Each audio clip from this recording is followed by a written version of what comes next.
That's great. Love that. All right, let's get into some fucking labor union news, ladies and gentlemen. Here it is. The U.S. railway companies and unions Good morning, have George. reached a tentative agreement. Well, after round-the-clock talks, the president just announcing a short while ago that the railway companies and the unions have reached a tentative deal that could prevent what would likely have been an economically and politically disastrous strike. Now, talks, I'm told, lasted 20 hours. The president himself calling in around 9 p.m. last night to stress that any shutdown would have been catastrophic for the economy. The president, in a statement this morning, is hailing the tentative agreement as an important win for our economy and the American people. Now, talks had stalled over workers' demands for improved conditions, including scheduling sick time, but the president says that the deal reached is a win for thousands of workers, saying they will get better pay, improved working conditions, and peace of mind around their health care costs, describing that as all hard-earned. But the president is also describing this as a victory for the railway companies, who will be able, he says, to retain and recruit more workers. George. Okay, Mary, and the president had a lot at stake politically as well. George, the president had a lot at stake. He was walking a very tight rope here. Look, Biden prides himself as being a champion of labor. He often describes himself in speeches as being the most pro-union president ever. And we know he does like that nickname, Amtrak Joe, for his love of the train. Now, this is coming for months and months and months, by the way. Here's a much earlier news source about this railroad talks that were slated to be had a long-ass time ago. From all the way back in June and July, they were talking about this. And I remember, if I recall correctly, didn't Biden actually break this down by weaponizing the DPS before? Rank and file has not actually voted for this yet, so it's only a tentative agreement. The media is celebrating it like a dub, but the rank and file, from what I understand, is not exactly happy about the concessions made because they're not enough. I will talk to you about the details in a second. But railroad contracts talks remain deadlocked after more than 2 years of negotiations, so President Joe Biden will likely soon have to appoint a board to help settle the dispute. The National Mediation Board determined Tuesday that mediation isn't working in the joint talks that cover roughly 140,000 workers and 13 unions at the biggest freight railroads. They deliver the raw materials many companies rely on. We're talking pesticides. We're talking fucking like shit that you need for clean water. Did I say DPS? I should have said DPA. I apologize. The Defense Production Act. I thought that Biden had also weaponized the Defense Production Act on this striking workers originally. Okay, or not striking workers. Hold on.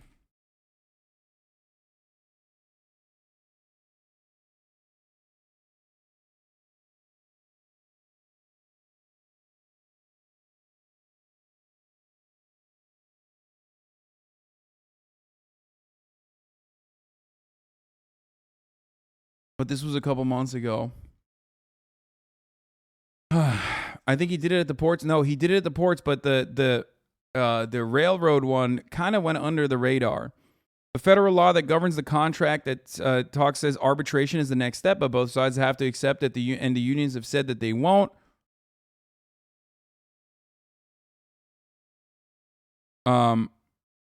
Freight workers explain why a national railroad strike is looming. This was back in September. This is from yesterday. Sorry.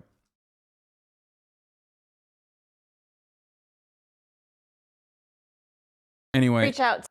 Even Newsmax themselves were shocked to learn from a railroad worker that they do not have. They don't seem to get paid time off. We're gonna talk about this in a second, though. We're gonna get into the details. I just wanted to cover the liberal media side of it first, because liberal media and the no. That this is not it. This has been going on for fucking 2 years, chat. I thought that this was an earlier article from like last year or something. I was wrong. This is not the article I was thinking of, but this is something that like people who cover labor news have been talking about for a while. It's been an ongoing issue. I mean, railway workers are getting absolutely fucking cumstered. Okay. Should have looked at my links in June. Yeah. Always ignored hints of life of a HasanAbi chatter. Okay, shut the fuck up. Okay, chill out. My dad works for BNSF, and they regularly overwork and exploit them. Just this weekend, he worked 24 hours straight. He also said that one year they gave workers a raise of just 1 cent. Chatter be like, hey, I know this is like, important national news happening, but remember when I asked you to cover it months ago. But with the midterms looming just 8 weeks away and his economic recovery essentially at stake here and on the line, the president had to find a solution and avoid this shutdown. There is no question this is a win for this White House, and there's definitely a sense of a huge sigh of relief here at the White House this morning. Bruce, thanks very much. But the rank and file, for the record, the rank and file are not happy about this circumstance, the contract, and even the current state of affairs. Here, let's we'll look at more perfect union. Update: the two largest rail unions have begun distributing strike information and FAQs to workers ahead of the Thursday night deadline for railroads and unions to reach a deal. Workers have been without a contract for 3 years and can legally authorize a strike beginning Friday. One of those two unions, Smart TD, yesterday urged congressional leaders to not intervene in the dispute and force a new contract onto workers. It is imperative the negotiations between labor and carriers be permitted to play out. Smart TD is asking supporters to write Congress with the same message. America's railroaders are telling you how to write in the course. Please listen. I'm humbly asking you to let them defend themselves, just as so many workers before have done. A survey of Smart TD workers found that they overwhelmingly oppose the federal mediator's proposed deal that includes no changes to attendance policies, sick leaves, or other priorities. Nearly 8 in 10 said they want the union to reject the deal. The deal that the negotiators have put forward do not represent the interests of the rank and file. Because remember, unions themselves have an internal process of additional democracy where your union leaders are still beholden. They can end up doing a contract. They can end up negotiating a contract and bring it up to the rank and file, but the rank and file still have to vote to ratify it. And they can technically say, no, fuck no, this is not good. And if they don't actually, like the deal itself, then they could technically turn around and engage in the strike. There is a tentative deal that was reached this morning. This is from yesterday, but I want to hear more from the rail workers using their own words.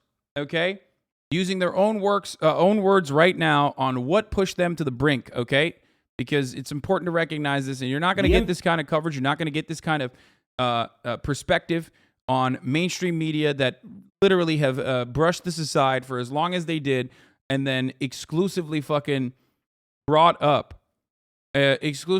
this up as a big dub for the Biden White House as soon as there was a tentative deal. Impact of a railroad strike across the industry, it would be like asking what would be the results if a nuclear bomb went off in New York. Obviously, it would be utter chaos and catastrophe.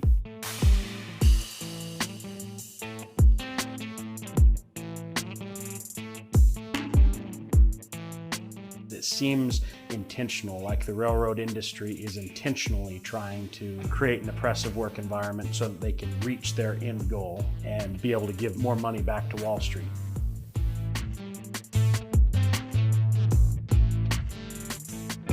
These workers have worked now for the last 3 years throughout a pandemic, putting themselves and their families at risk without a raise. They have not received any pay increase during that time. At the same time, they've seen their numbers dwindle dramatically. They've also seen the highest profits in the history of railroading over that same stretch of time. They want more with less, and that comes down to people, resources, locomotives, maintenance, everything.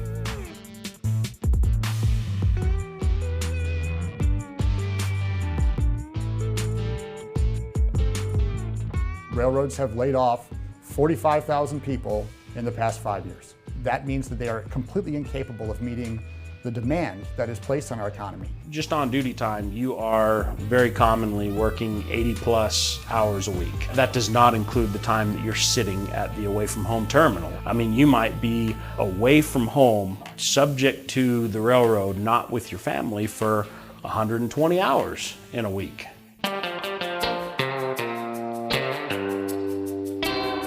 On these long runs like we Mods, if people bring up random irrelevant shit, you don't have to give them like a fucking I will perma them. Like if they're long-term community members or whatever, while we're covering this shit, if people are bringing up their own personal drama in the chat or whatever, it's something that I despise more than anything else. Just ban them permanently. I don't want you in the fucking community if that's your if that your main takeaway is literally like, oh, this mod banned this person, that person, like that is so incredibly fucking selfish. The thousands of people that are here that are here to learn about what the fuck's going on in the news or whatever. Just, take them out back and fucking clap them. I don't give a fuck if you've been in here for 14 months, 15 months, 7 months, 10 months. You're a fucking loser if you think that is what we should be stopping and talking about right now. Like that a personal chatter was banned and was personally offended or some dumb shit. I ban motherfuckers for way less, and I will continue to do so. Okay? We have where you're on the train consistently 10, 11, 12 hours. It is not realistic for a human being to be by themselves. There's no gas station to stop at to get a cup of coffee when you're nodding off, when you're getting tired. You can't get up and stretch your legs. Let's say the boards are exhausted the way they are, and you think you're going to work at 6 in the morning. Nope, there's a shortage of people. You end up getting called to work at 1 in the morning. When you're tired, you haven't gotten any sleep, you've tossed and turned, and then they expect you to be on a train for 12 hours by yourself.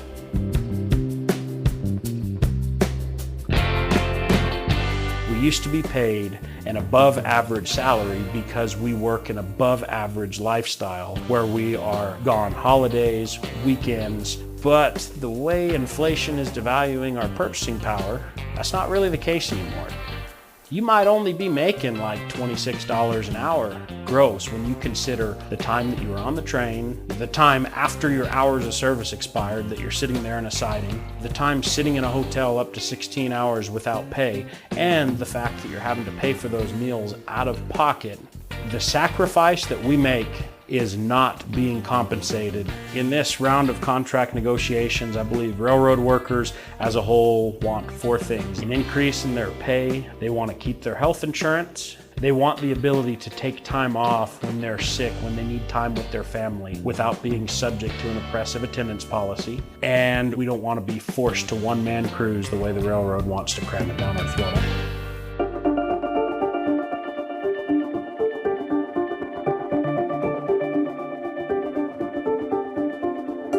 They will hear the arguments from both the railroads and the unions about what their asks are and what they think is important. They will evaluate the underlying economic circumstances, the state of the industry, and they'll come up with what they believe is a reasonable resolution to this contract dispute, and they will have their recommendation. At that point, there will be another 30-day cooling off period where the parties hopefully will be able to negotiate off of what the recommendation is. When the cooling off period extends, then the parties will be released, so they would be free to engage in a work action. That would mean potentially a lockout or a strike. I definitely believe that railroad workers this time around are ready to strike. I think people are waking up to how important the supply chain is to their daily lives. I mean, that became very clear when we had these big slowdowns and we had empty storefronts, and that was based on underperformance. But no performance would have bigger impacts across the board. Imagine how bad the backlog would be if the railroad shut down for a week's time. Just a week. It would be enough that store shelves would be empty.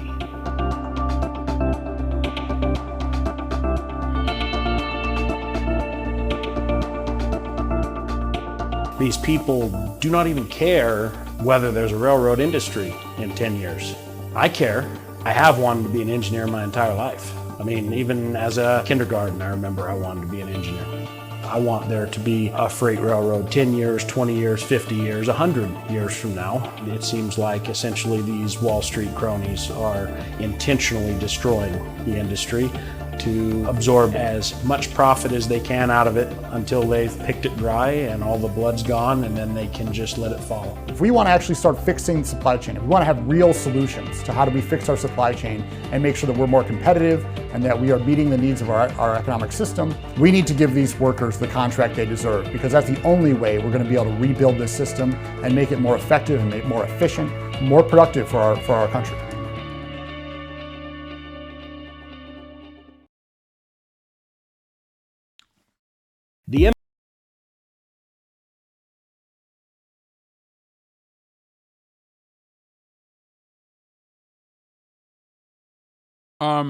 This is from yesterday, the Smart TD one.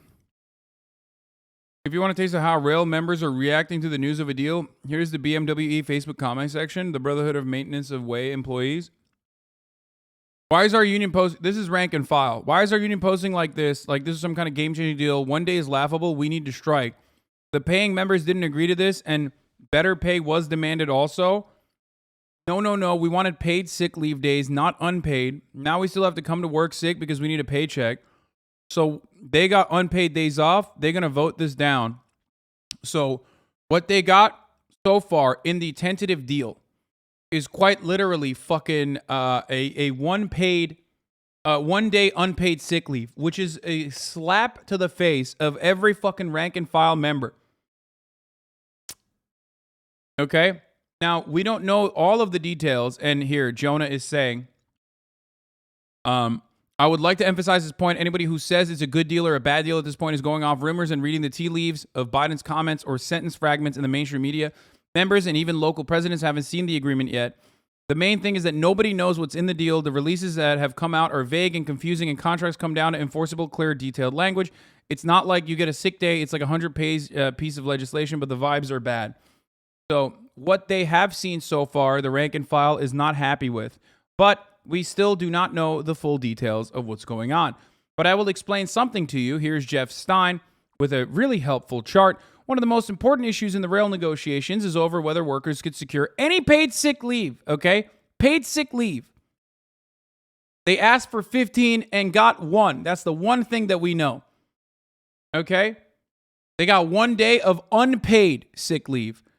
Here is the chart from the CEPRDC, the Center for Economic Policy and Research, showing the international comparison. Luxembourg gets 50-day for cancer, 5-day flu. Okay? The United States currently has 0, which is not surprising.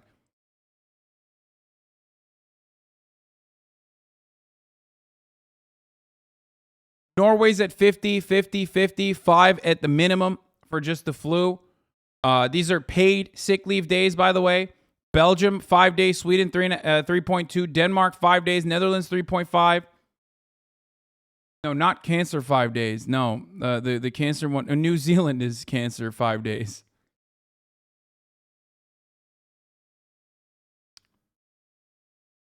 Which is kind of a fucking idiotic thing to do, by the way. Overall, claiming that this is like a dub and that the tentative deal will be agreed on or whatever without rank and file's feedback. Without rank and file feedback is really dumb because it will blow up in Biden's face if they haven't actually reached an agreement. And people are not happy about it. President Biden just praising that tentative deal struck earlier this morning to avert a potential rail workers' strike, calling it a big win for America. And this is a win for tens of thousands of rail workers and for their dignity and the dignity of their work. It's a recognition of that. During these early, dark, uncertain days of the pandemic, they showed up so every American could keep going. They worked tirelessly through the pandemic to ensure that families and communities got the deliveries they needed during these difficult few years. ABC News transportation producer Sam Sweeney joins me now again just after that speech. Sam, before we get into the details, your thoughts. The speech was quick. It was to the point, sort of a political victory. A sigh of relief again for the Democrats. They were worried about this. They've been working several weeks on it. And last night, they worked late into the night, into the early morning, 20 consecutive hours to get the deal done. And the president's certainly happy about this 2 months before the midterms. And Sam, what were workers fighting for here? They wanted a pay raise, and they got that 24%. They're also going to get $1,000 a year bonuses. But one of the most important parts that they were hung up on was unpaid sick time. They wanted to be able to go to the doctors, take their kids to the doctors without being penalized. They were often working on a point system, and if they got too many points, they faced termination. And you have to remember, these train conductors and engineers are often assigned to a trip last minute. They last several days, and it can take them all across the country. So it is tough for the railroad company to come up with schedules, but also really take care of their employees. But they seem to have found a deal. This strike would have been the first in decades, as you say, crisis averted for so many Americans. How would this strike, though, have impacted the economy? What was at stake here? $2 billion a day. Our shelves. Not even fucking just $2 billion a day, baby. No medicine. No agricultural production.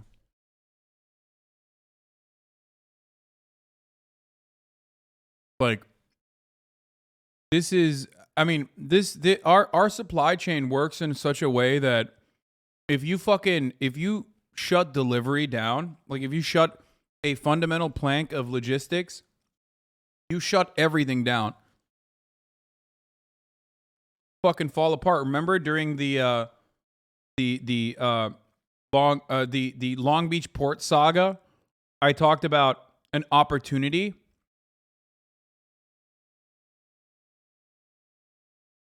for the dock workers to literally and delivery drivers, like the truckers and the dock workers, to personally intervene. Like, it was a great opportunity for them to do contract renegotiations if they saw, I mean, or not contract renegotiations, but like just to threaten.